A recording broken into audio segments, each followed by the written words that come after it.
Putri dengan NPM 2113 022040. Saya Nita Fitria dengan NPM 2113 022018. Saya Agustina Delia dengan NPM 2113 022064. Jadi di sini kami membuat alat bantu bagi tunanetra dengan menggunakan tongkat stainless steel, yaitu berwarna abu-abu, seharusnya putih tapi kita modif pakai warna abu-abu, dengan sensor di bagian tengahnya.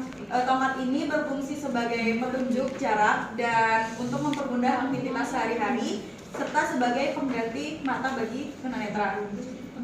Untuk membuat alat bantu ini dibutuhkan perangkat lunak dan perangkat keras, di mana untuk mengendalikan perangkat keras itu dibutuhkan sebuah microcontroller. Kita pakai Arduino Uno.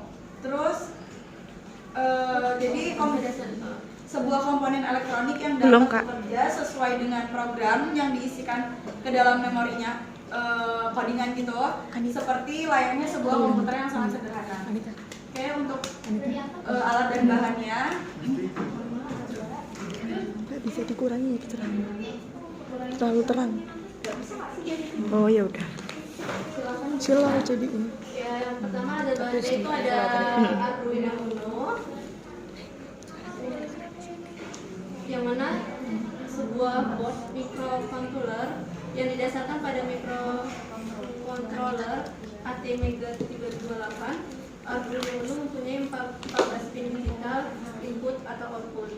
Kita juga mempunyai codingan yang digunakan pada alat ini. Kemudian ada sensor ultrasonic HCSR04. Kemudian ada pipa PVC, kemudian kabel jumper, lalu DC buzzer. Ini sebagai hasil output dari alat program, yang mana nanti kalau misalnya ada hambatan maka buzzer ini akan berbunyi. Kemudian ada konektor baterai yang disambungkan ke baterai, dan ada baterai sendiri yang berukuran 9 volt. Kemudian ada dioda LED. Nah, namun ketika dicoba dioda LED-nya kalau dikeluarin nggak nyampe kakinya, jadi tetap di dalam. Nah, untuk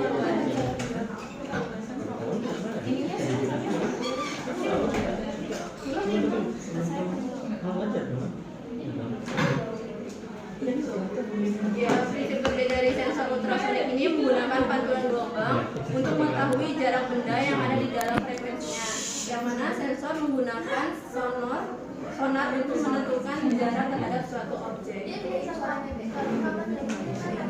Nah, langsung saja kita ini aja ya, langsung kita percobaan aja. Nah, kita hidupin pakai sini ada saklar untuk on off dari aplikasi Arduino ini.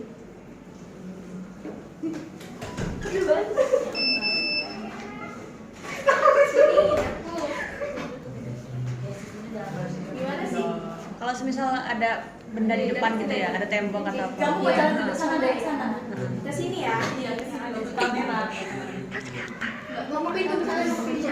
Oke, ya coba ya simulasi. Tapi ini hidup kan, Bos? Hidup. Ya gak usah beneran, gak apa-apa loh. Hidup Hidup kan ya, memang. Keburu nabrak, telat. Memang di codingannya kami itu jarak apa ya, jarak maksimalnya itu 5 cm. Sebenarnya sama jarak pengukuran sensornya itu memang Ini kan agak jauh ya. tinggal di setting aja kan berarti? Iya, tinggal di setting dari Arduino di apa namanya penggunaannya. Kalau misal nyebrang jalan raya tuh gimana jadinya? Apa? Mau nyebrang gitu, yang buta gitu. Nanti Iya, mobilnya jalan 5 cm, brek hilang. Ya nanti bisa pakai apa namanya, mungkin suara yang lebih gede lagi atau mungkin Jaraknya ganti getaran atau apa? Jangan 5 cm, 1 meter lah minimal. Terus itu kalau ada batu juga nggak kelihatan? Ya, 5 cm. 1 meter kita mau ke sono udah masa 1 meter udah bunyi. Iya. Ya setidaknya kan memperingatkan di depan ada 5 cm tuh misal motor gitu mati ditabrak keburu. Sangat kritis ya. Iya, jadi kita tuh udah ngukur juga Ada batu juga jenis bahan. Kayak misal kita besi itu pakai kemarin tuh dipakai kursi. Terus kita pakai jarak sebenarnya dari sensor itu 40 cm. Tapi untuk di kain sama di tubuh manusia itu ternyata jarak dari sebenarnya sama dari sensor itu berbeda. Itu adanya kesalahan pengukuran oleh sensor, misalnya pada kain dan tubuh manusia itu menandakan bahwa variabel yang menjadi adanya perbedaan jarak pengukuran dari ketujuh objek di atas tadi itu adalah waktunya, delaynya, jadi tergantung programnya. Terus bagaimana prinsip kerja dari sensor ultrasonik sendiri yang memancarkan gelombang dengan kecepatan 344 meter per sekon dan menerimanya kembali, maka terjadinya variasi waktu itu berasal dari faktor bentuk permukaan dari masing benda yang dideteksi. Kalau harimau gimana? Itu beda. Ya udah. Ya, Nita. Tetap kecilan. Nita, margin judul besar aja 6 cm, masa jaraknya itu 5 cm? Iya, tadi tuh aku megangnya gini loh. Jadi kan dia kedeteksi pintunya di sini kan. Serius bener. Kan harusnya dia tuh begini. Ya ini. Oh. Gini deh gitu.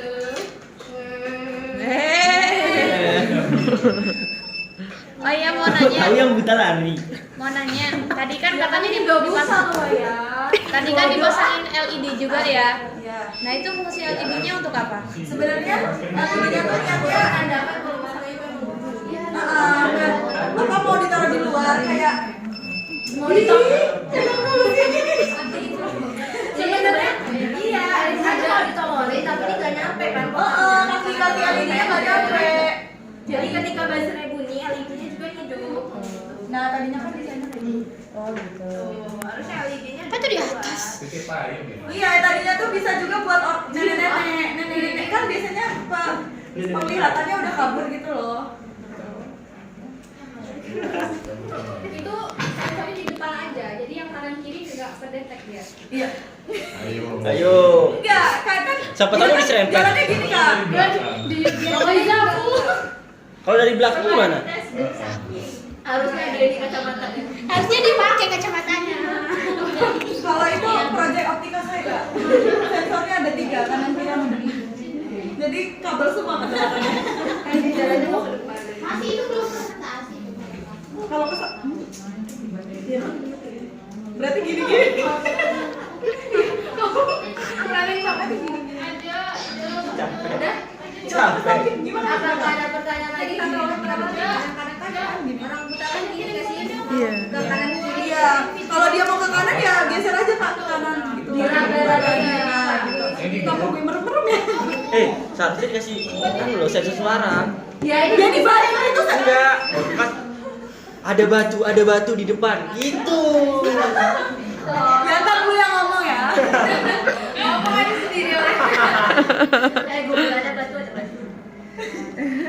Meme. Terus Nah. udah selesai. Jadi kesimpulannya Ya tadi. Ah, maksud.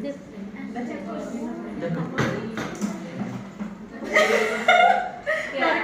Jadi kesimpulannya berdasarkan hasil percobaan dan pengujian sistem secara keseluruhan, maka dihasilkan sebuah alat bantu berupa stick yang mampu mendeteksi adanya benda atau halaman di sekitar pengguna agar mempermudah penyandang tunanetra untuk berjalan. Mohon diam ya Yuni. 2. Alat ini dapat melakukan pengukuran jarak menggunakan sensor ultrasonik SMF04 dan menghasilkan suara berupa arah depan, kanan, dan kiri ketika sensor ultrasonik mendeteksi benda pada jarak di bawah 100 cm di sekitar pengguna. Yang ketiga, suara yang dihasilkan dari alat ini dapat diatur delaynya melalui coding program. Nah, untuk sarannya dalam misalnya nanti ada mau buatin lagi itu rangkaiannya meminimalisir sistem sebaiknya itu didesain sekecil mungkin kalau bisa tapi kalau nggak pakai Arduino nggak bisa ya harus sesuai dengan ukuran Arduino supaya disatukan dengan tongkat tuh nggak berat yang kayak praktis. Terus dalam program itu harus memperbanyak pustaka suara dalam PSB 2560 seperti informasi jarak dalam satuan sentimeter sehingga informasi yang diterima pengguna dapat lebih banyak.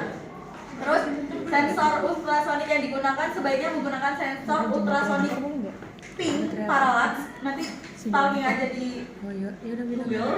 Oh. Karena dapat lebih meminimalisir penggunaan kabel dari minimum sistem ke box, karena sensor ultrasonic ping parallax ini hanya memerlukan 3 buah kaki pin aja. Kalau ini kan terlalu banyak di dalam itu loh. Oh. Oh, mau nanya, berarti kalau semisal pakai itu kan pakai Arduino. Bruno. Uno. Kalau semisal pakai Arduino Nano yang lebih kecil itu kira-kira bisa nggak? Bisa, cuman kan tergantung main coding aja, main programnya. Jadi kan bisa kan? Enggak, maksudnya dicolokannya itu bisa kan? Nggak sampai itu. Bisa. Enggak, jadi kan untuk meminimalisir tadi loh, maksudnya meminimalisir mau bentuknya lebih kecil lagi gitu loh. Saran aja. Mungkin ini cari aja codingannya. Iya. Tinggal nyesuaiin codingan kan berarti. Ada yang mau ditanya lagi? Aku. Ini yang sensor ultrasoniknya. Ya kalau yang ini kenapa? Ya nggak apa-apa. Ini kan kabelnya banyak loh. Kalau Oh. pakai ping parallax itu bisa juga pakai Arduino Nano, jadi kotaknya bisa lebih kecil. Oh iya paham.